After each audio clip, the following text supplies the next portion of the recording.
공정하고 정확한 글로벌 종합 일간지 아시아투데이 뉴스를 전해드립니다. 여러분 편안한 주말 보내셨나요? 6월 16일 아시아투데이 데일리 뉴스 출발합니다. 자, 오늘도 아시아투데이 신문 일면으로 출발하도록 하겠습니다. 함께 화면으로 보겠습니다. 네, 6월 16일 아시아투데이 일면인데요. 자, 일단 사진 한번 보도록 하겠습니다. 이스라엘 군이 15일 현지 시간입니다. 공습한 이란 테헤란의 원유 저장 시설이 불에 타고 있습니다. 참 심각한 상황이 아닐 수 없는데요. 자, 이와 관련해서 이재명 대통령이 G7 정상회의 참석을 앞두고 대통령실은 군사적 충돌이 격화하고 있는 이스라엘과 이란 양국의 자제를 촉구한다고 밝혔습니다. 대통령실 관계자는요, 기자들과 만난 자리에서 이스라엘 이란 충돌에 관한 입장을 묻는 말에 군사적인 대결이나 긴장 격화에 대해서 우리는 반대하는 입장이고 모든 당사자의 자제를 요구하고 있다며 그런 입장에 따라 G7에도 임하려 한다고 밝혔습니다. 자, 이어서 새 대통령 소식 한번 가보도록 하겠습니다. 자, 이 제목 보시면 미 관세, 방위비, 이 실용 외교 첫 관문. 자, 이 기사가 일면에 실려 있는데요. 이재명 대통령이 현지 시간 캐나다 15일에서 17일간 열리는 G7 정상회의에 참석을 하면서 실용 외교에 드디어 시동을 겁니다. 취임 2주 만에 이재명 정부의 외교 통상 정책이 다자 외교의 시험대에 오르는 것이다라고 볼 수 있는데요. 이 G7 정상회의를 계기로 미국과 일본 등 주요국 정상과 머리를 맞대는 이 정상 외교를 재개할 가능성도 큽니다. 자, 이 대통령은 할 말하는 실용 외교를 펼칠 것으로 예상이 되고 있는데요. 국익을 최우선에 둔 이 실용 외교 기조를 지키면서 미중 사이에서 균형점을 어떻게 찾아 나갈지가 지금 현재 최대 관심사로 떠오르고 있습니다. 자, 다음은 여당 소식으로 가보도록 하겠습니다. 포스트 이재명은 누구일까? 여당대표 박찬대 대 정청래, 이 포스트 이 레이스에 쏠린 눈이라는 기사 함께 보도록 하겠습니다. 더불어민주당의 새 원내대표로 김병기 의원이 선출이 됐죠. 자, 그러면 이제 여권의 시선은 차기 당대표는 누가 될 것인가로 옮겨가고 있습니다. 당대표 임기는 1년에 불과하지만 이재명 정부의 첫 당대표다라는 이 상징성이 크겠죠. 그만큼 어느 때보다 경쟁이 치열할 것으로 예상되고 있습니다. 자, 사진 보시면 왼쪽에 박찬대 의원 그리고 정청래 의원의 사진이 보이고 있습니다. 자, 일단 당권 주자인 정청래 의원은 국회 소통관에서 기자회견을 열었습니다. 어떤 이야기를 했냐면요. 국민 주권 시대에 맞는 당권 주권 시대를 맞겠다, 열겠다라고 출마를 공식 선언했습니다. 정청래 의원은 정권은 교체됐고 이재명 민주정부가 수립됐다. 이제 남은 시대적 과제는 조속한 내란 종식, 이재명 정부의 성공이라고 밝히면서 당대표가 돼서 그 임무를 완성하겠다라고 밝혔습니다. 자, 그리고 원내대표를 지냈던 이 박찬대 의원도 차기 당대표 후보로 거론이 되고 있습니다. 박 의원은 12일 국회에서 열린 원내대표 고별 기자회견에서 당대표 출마 가능성에 대해서는 주변 의견도 많고 듣고 고민하고 있는 것은 사실이다. 새 정부의 과제, 민주당의 과제, 국회의원으로서 해야 할 부분에 대해서 고민하고 있다. 이렇게 밝혔습니다. 한편 이 민주당 당대표를 선출하는 전당대회는 이르면 다음 달 열릴 전망입니다. 이번 당대표 선거에서는 결선 투표제가 도입이 됩니다. 자, 다음은 야당 소식으로 가보도록 하겠습니다. 국민의힘 소식 함께 보도록 하겠습니다. 자, 이 기사인데요. 오늘 국민의힘의 새 원내대표가 선출이 됩니다. 이현승 의원, 김성원 의원, 송언석 의원이 원내대표 선출 선거관리위원회에 후보 등록을 마쳤는데요. 각각 김성원 의원은 수도권입니다. 그리고 대구 경북의 송언석 의원이죠. 이현승 의원은 부산 경남이라는 이 지역 기반과 친한계, 친윤계, 중립계파 등 복잡한 관계가 얽혀 있습니다. 자, 국민의힘 당원들의 좀 얘기를 들어보면 조금 아쉬운 부분은 전투력이 있는 사람, 싸울 수 있는 사람, 이제 야당이 됐기 때문에 야당으로서 거대 여당과 싸울 수 있는 좀 전투력이 있는 그런 인물이 왜 없을까? 이런 조금 아쉬움을 드러내는데요. 자, 어쨌든 왼쪽부터 김성원 의원, 송원석 의원, 이현승 의원 중 누가 국민의힘의 원내대표로 오늘 선출이 될지 한번 지켜보도록 하겠습니다. 자, 그 밑에 있는 기사 또한 자, 국민의힘의 의견입니다. 자, 국민의힘이 이재명 정부의 인사 문제를 겨냥해서 압박 수위를 끌어올리고 있습니다. 최근에 오광수 대통령실 민정수석이 부동산 차명관리 의혹으로 낙마를 했죠. 그래서 이 타겟을 김민석 국무총리 후보자로 옮기며 총력 공세에 국민의힘이 나서고 있습니다. 자, 김 의원은 이렇게 밝혔죠. 지금까지 인사만으로도 국민 주권 정부가 아닌 정과자 주권 정부로 부르기에 충분하다며 이참에 인사 배제 기준이 아니라 차라리 정과 사범 정도는 돼야 고위공직자에 오를 수 있다는 인사 패스트트랙을 만드는 편이 빠를 것 같다라고 자, 이렇게 국민의힘 측에서는 밝히고 있습니다. 공격을 하고 있습니다. 자, 여야 소식 이렇게 자, 살펴봤고요. 새 정부가 들어서면서 또 바뀌는 여러 가지 분위기들을 여러분들 확인하실 수 있습니다. 자, 이 기사를 보시고도 분위기가 많이 바뀌고 있구나. 국방 외교에 많은 기조 변화가 있구나를 체크를 하실 수 있을 텐데요. 확성기 끄고 대북 전단 제동, 이 연이은 대북 유화 시그널. 이 기사 함께 보도록 하겠습니다. 이재명 대통령이 대북 확성기 방송 중지에 이어서 대북 전단 살포에 대한 고강도 규제를 지시하면서 남북 경색 국면을 타개하기 위한 대북 유화 시그널을 강화하고 있습니다. 자, 이렇게 밝혔습니다. 남북 상생을 강조하며 대북 대화 채널을 복원하겠다라는 구상이다라고 밝혔는데요. 자, 군대 이야기가 나온 만큼 오늘은 좀 군 이야기로 이어가도록 하겠습니다. 국내의 군 이야기 그리고 미국 국외의 군 이야기까지 한번 좀 편안하게 이어가 볼 텐데요. 자, 이 밑에 이런 기사도 있습니다. 여군의 85%가 자녀 양육 병행이 어려워서 전역을 고민하고 있다라는 기사도 함께 보실 수가 있습니다. 자, 제가 군대 얘기로 좀 가보겠다 이렇게 말씀을 드렸는데요. 다음 화면 보겠습니다. 자, 이 화면은요. 어제가 미국의 육군 창설 250주년 기념일이었습니다. 자, 이 기사는 제가 쓴 기사입니다. 자, 트럼프 대통령 미 육군 250주년 연설에서 미국도 승리를 기념할 때이다라는 기사인데요. 제가 어제 작성을 했습니다. 워싱턴 DC에서 대규모 군사 퍼레이드가 개최가 됐습니다. 그 현장의 사진이고요. 저녁에 트럼프 대통령이 연설을 했습니다. 자, 사실은 제가 이 기사를 쓴 이유가요.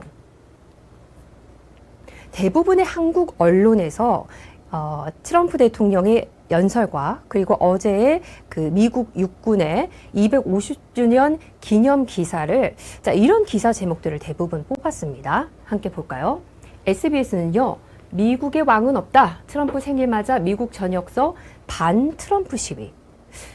조선일보는요. 미국의 왕은 없다. 미 2천여 곳 동시다발 반 트럼프 시위. 자, 그리고 JTBC 미국의 왕은 없다. 트럼프 생일날 미 전역에서 반 트럼프 시위. 자, 여러분 어떻게 보고 계십니까? 그렇습니다. 우리가 어렸을 때 봤던 동화 중에 그런 스토리가 있죠. 코끼리를 만지면서 어떤 사람은 코끼리의 코를 만지면서 이것은 코끼리다 라고 말하는 사람이 있고 코끼리의 발을 만지면서 이것은 코끼리다 라고 말하는 사람이 있는데요. 자, 언론과 방송에서는 코끼리의 부분만을 부각시켜서 보도해 주는 것이 아니라 종합적으로 균형감 있게 전달을 해줘야 하지 않을까 그렇게 생각합니다. 자, 왜냐하면 제가 이런 표현 가끔 씁니다. 우리가 국제 무대에서 왕따가 되면 안 되기 때문이다.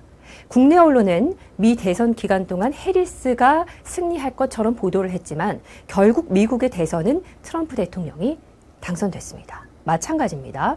자, 외신에 있어서도 미국과 해외에서 일어나고 있는 일에 대해서 팍스는 어떻게 보도하고 있는지, 월스트리트 저널은 어떻게 보도하고 있는지, CNN, NIT 뭐 MSNBC는 어떻게 보도하고 있는지, 미국의 국민들은 다채롭게 어떻게 생각하고 있는지 균형 있게 종합적으로 보도해야 할 책무가 저는 언론에 있다고 생각합니다. 자, 그런데 보시면은 모든 기사들이 반트럼프 시위, 반트럼프 시위, 반트럼프 시위.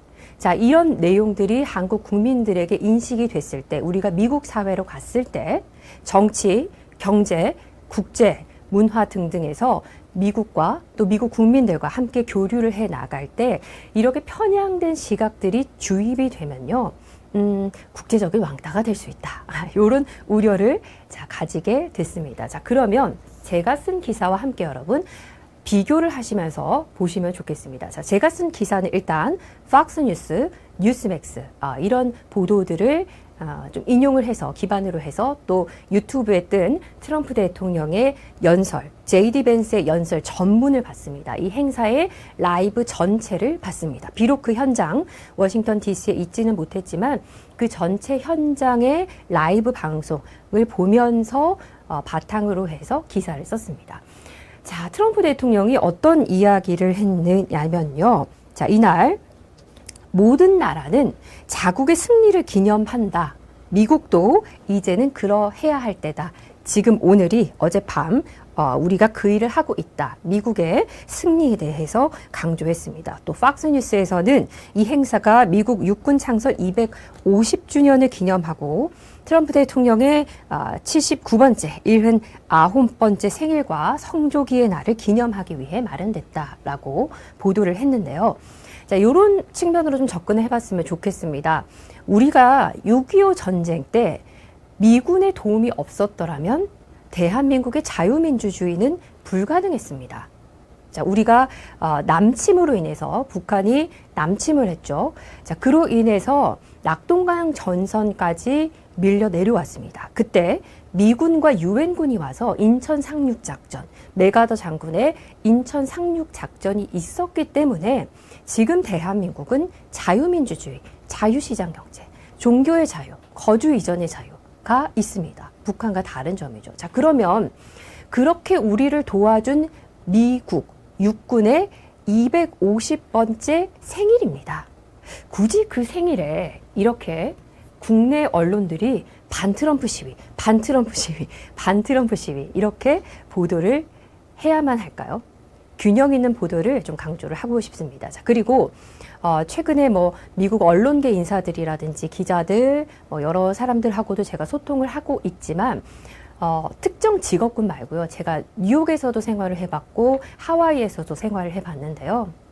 정치적인 어떤 강한 색채가 없는 그냥 평범한 미국인들과 소통을 하면서 최근에 하와이에 계신 제 지인이 백인입니다. 그냥 평범한 백인 가정, 하와이에서 자녀들을 키우고 자녀들을 성장시켜서 LA로 또 학교를 보내고 이렇게 생활하는 평범한 백인 가정의 그 지인이 SNS에 이런 기사와 또 공유 글을 올렸더라고요. 이런 반트럼프 시위를 공유를 하면서 이것 때문에, 이런 시위 때문에 우리가 민주당을 뽑지 않고 공화당을 뽑은 트럼프 대통령을 뽑은 이유다. 이런 글을 올렸더라고요. 그래서 너무 사실 이렇게 한쪽 반트럼프 시위만 우리가 보고 미국인들의 그 시각을 보기보다는 균형적으로 어떤 지금 일들이 벌어지고 있는지 볼 필요가 있다. 이런 말씀을 좀 드리고 싶습니다. 자, 계속 보도록 하겠습니다. 자, 그러면 어제 있었던 미국 육군의 미군의 250주년 행사, 여러분께서 라이브 팍스나 라이브 나우 팍스나 팍스뉴스 들어가시면 그 영상 클립이라든지 실시간 스트리밍을 다 보실 수 있습니다. 자, 이 장면. 자, 이 제복이 뭐냐면요. 미국 육군사관학교 웨스트포인트 제복입니다. 제가 고등학교 때 꿈이 저는 뭐 하버드, 서울대, 고대, 연대 가는 게 아니라 육사를 가는 게 꿈이었는데요.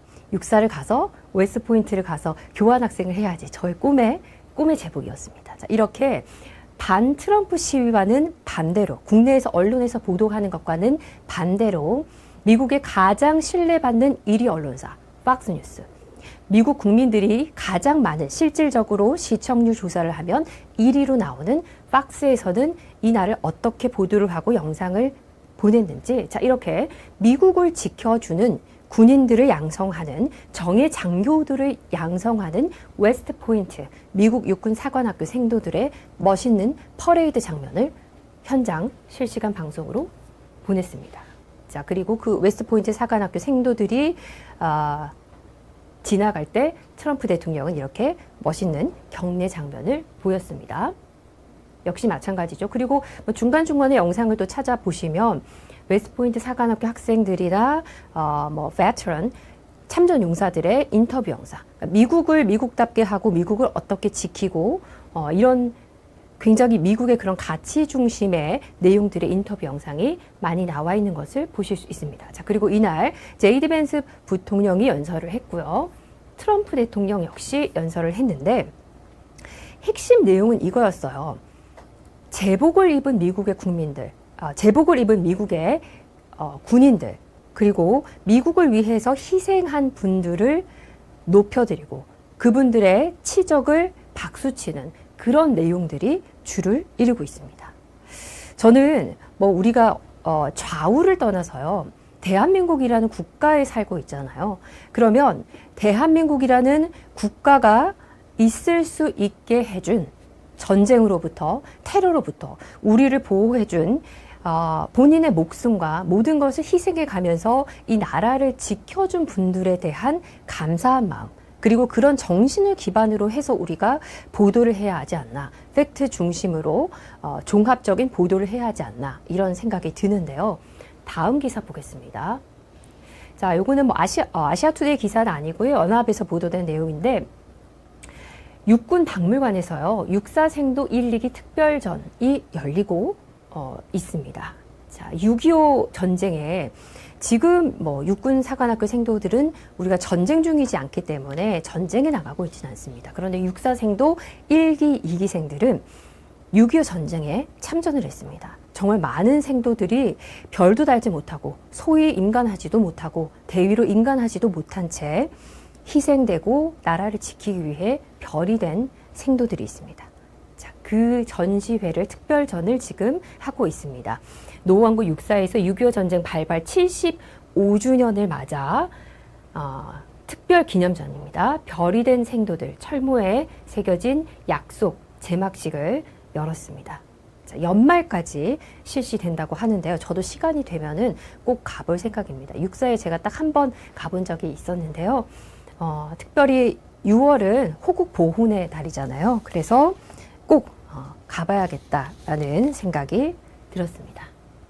자, 계속해서 팍스뉴스 기사. 오늘 좀 군대 얘기를 많이 합니다. 사실 저는 군대 얘기를 굉장히 좋아합니다. 왜냐하면 국방과 안보는 나라의 근간이기 때문입니다. 자, 역시나 팍스에서 보도한 내용을 좀 보도록 하겠습니다. 자, 이 기사에서 보면요. 마지막에 요 문장을 좀 함께 보고 싶습니다. 이거예요. 자, 요 내용을 팍스 기사에서 트럼프 대통령의 이야기, 뭐 피트 헤그셋 장관의 발언 여러 가지가 있는데 백악관 정책위원회에서 나왔던 발언인데요. 이 말이에요. 정확히 exactly 250 years ago, 250년 전에 첫 번째 미국 애국자들이 죽었습니다. 미국의 독립을 위해서. 그래서 우리는 그들에게 자유를 빚지고 있다. 그런 군인들에게 첫 번째 죽었던 미국의 자유를 위해 죽었던 그 애국자들에게 우리는 자유를 빚지고 있다라는 내용입니다. 오늘 제가 좀 군대 이야기를 많이 했는데요. 우리는 오늘날 우리가 누리고 있는 이 자유, 언론의 자유, 보도의 자유, 거주 이전의 자유, 방송을 자유롭게 할 수 있는 이런 자유들은요. 일단은 대한민국에 있게 한 많은 군인들, 6.25 때 나라를 지켜주신 분들, 또 6.25 때 미국 이야기 제가 많이 했는데요. 이름도 모르는 나라에 와서 대한민국을 지키기 위해 희생했던 그런 많은 분들에게 우리가 빚을 진 것이다. 이런 생각을 좀 하면 좋겠습니다. 자, 끝으로 역시 오늘은 아시아투데이 사설, 두 가지 사설이 있는데요. 첫 번째 사설은 민정수석 낙마계기 인사검증의 만전기회야. 그리고 이스라엘 이란 전쟁 경제안보 리스크 최소화를 인데요. 자, 이 사설 중에 첫 번째 사설 끝으로 브리핑해 드리도록 하겠습니다. 민정수석 낙마객이 인사검증에 만전을 기해야. 오광수 대통령실 민정수석이 부동산 차명 보유와 차명 대출 의혹 등에 휩싸여 임명 닷새 만에 낙마했습니다. 이재명 대통령은 지난 13일 오전 수석의 사의를 수용했습니다. 그는 검사 재직 시절 지인에게 반환각서를 받고 배우자의 부동산을 팔아 공직자 재산 공개 대상에서 누락시켰다가 뒤늦게 소송을 통해 부동산을 되찾은 것으로 드러났습니다. 서울중앙지검 특수 2부장 재직 시절에는 이 지인 명의로 한 저축은행에서 15억 원대를 대출받았고 대출금 가운데 일부를 해당 저축은행 사주가 대신 상환해줬다는 의혹도 받았습니다. 부동산 차명 보유와 차명 대출은 엄연한 범법 행위여서 오 전 수석의 사의 수용은 당연한 조치로 뒤늦은 감이 있습니다. 그는 금융실명법, 조세범 처벌법 위반과 사기 혐의 등으로 국민의힘으로부터 검찰 고발을 당한 상태여서 앞으로 수사까지 받아야 할 가능성이 큽니다. 이런 상황인데 오 전 수석이 이 대통령의 사법고시 사법연수원 동기라는 점 때문에 만에 하나 검증 과정에서 느슨한 잣대를 갖다 댔다고 한다면 문제가 아닐 수 없습니다.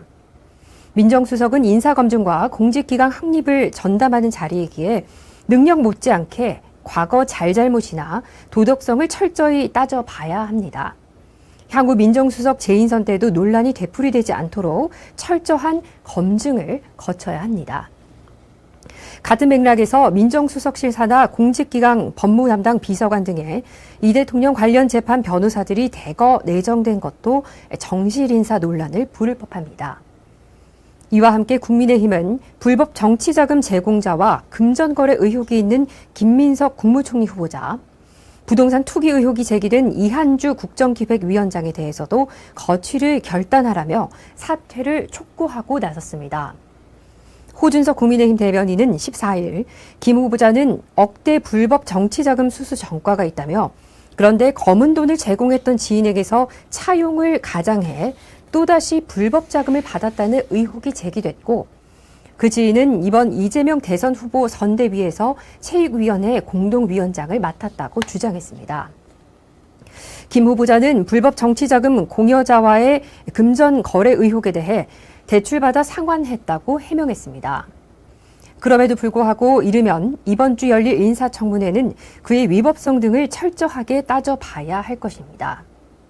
이 위원장의 경우 30년에 걸쳐 재개발 지역 아파트와 상가를 투기성으로 매입해 수십억 원대 차익을 봤다며 중학생과 초등학생이던 두 아들에게 어린이날 선물로 상가 한 채씩 사준 사실이 밝혀졌다고 지적했습니다. 인사검증에 누수가 있었다는 주장입니다. 인사가 만사라는 말처럼 새 정부 초기의 성패는 인사에 달려있다고 해도 과언이 아닙니다. 오 전 수석 낙마를 계기로 인사검증에 만전을 기해 향후 조각 과정 등에선 같은 실수가 반복되지 않기를 바랍니다. 네, 지금까지 오늘의 아시아투데이 사설이었습니다. 자, 끝으로 저희 아시아투데이가 미래의 정치인을 키워내는 아시아투데이 정치 스피치 아카데미를 개설했습니다. 많은 분들의 관심 부탁드리고요. 끝으로 아시아투데이 정치 스피치 아카데미 홍보 영상 보내드리면서 오늘은 여기서 인사드리도록 하겠습니다. 여러분 비가 내리고 있는데요. 빗길 조심하시고 또 행복한 하루 보내시기 바랍니다. 저는 내일 11시 이 자리에서 또 인사드리겠습니다. 고맙습니다. 정치를 원하시나요? 국민에게 진심을 전하고 싶으신가요? 바로 아시아투데이 정치 스피치 아카데미가 함께합니다. 정치인에게 말은 곧 힘입니다. 사람을 설득하고 공감을 얻는 연설, 그 시작을 정치 스피치 아카데미와 동행하시죠. 정치 지망생, 그리고 초선 의원부터 대선 주자까지 실전 중심의 정치 스피치 과정, 진정성을 더하는 국회의원 커뮤니케이션, 선거에서 이기는 대선 주자 과정까지 생생한 커리큘럼으로 당신의 말에 진심을 담고 영향력을 더하겠습니다. 정치를 꿈꾸는 분들, 지자체, 국회로 진출하고 싶은 분들, 그 꿈에 날개를 달아드립니다. 이제 아시아투데이 정치 스피치 아카데미와 함께하세요.